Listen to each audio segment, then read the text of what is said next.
My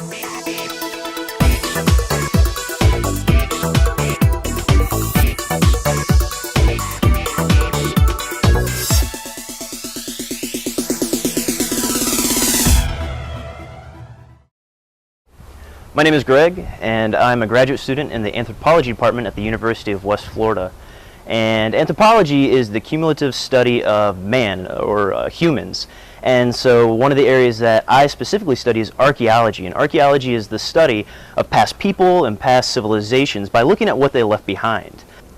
I've always wanted to go into anthropology because I've always been fascinated by history, by solving history's puzzles and problems, but also just the mystery of the past. And so anthropology really allows me to research what I'm most interested in, and that is past people and past civilizations. Once I'm finished with my master's degree, I'd like to pursue a PhD and go into a teaching and research position, hopefully at a university or college.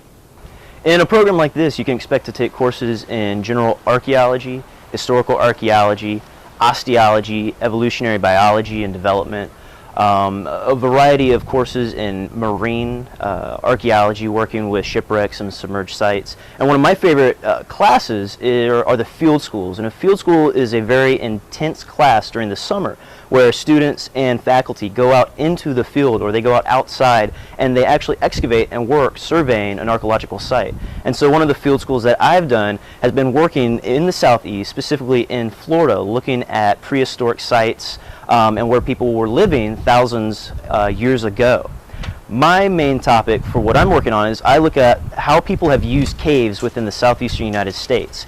And so specifically how historic people have used caves during the 17th century to the present day, and how those people have used caves. And we're finding that people have used caves for mining resources, for illegal activities such as moonshining, but also in tourism and using shelter today for those in those environments.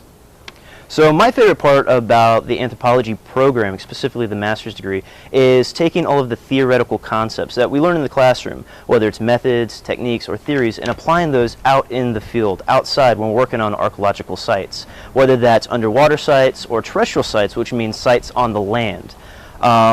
But the theoretical aspect can also be some of the most difficult parts of pursuing a master's degree. Like any program, there's a lot of reading and there's a lot of writing, but if you can handle those aspects of a program, it is well worth it. Before I went into anthropology, specifically the master's program, I wish somebody would have told me that anthropology was even an option in graduate school or school in general. And so ever since I can remember, I've wanted to be an archaeologist and I wanted to go into archaeology and anthropology. But everybody that I talked to, including guidance counselors at high school, told me that anthropology and archaeology wasn't a real field, that you could not get a degree in anthropology and archaeology, and that is false. You can. And not only can you get a degree in archaeology or anthropology, but there are a variety of job opportunities once you graduate. Not just in teaching, not just in very specific anthropological or anthropology-related fields, but things like health sciences, politics, working in social services, medicine. There are a variety of options that you can choose from with a degree in anthropology.